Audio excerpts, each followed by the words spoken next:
Opozita bllokon foltorin e kuvendit, Peleshi ndërpret seancën gjatë punimeve plenare në kuvend.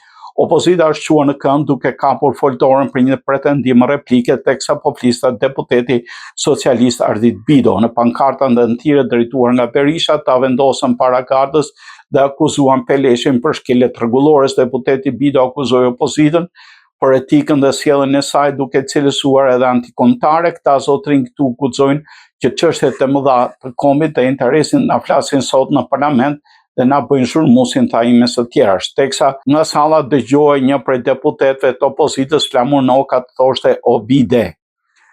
Peleshi ndërhyr në këto momente teksa Bido ndërpreu fjalën e tij për shkak të zhurmës.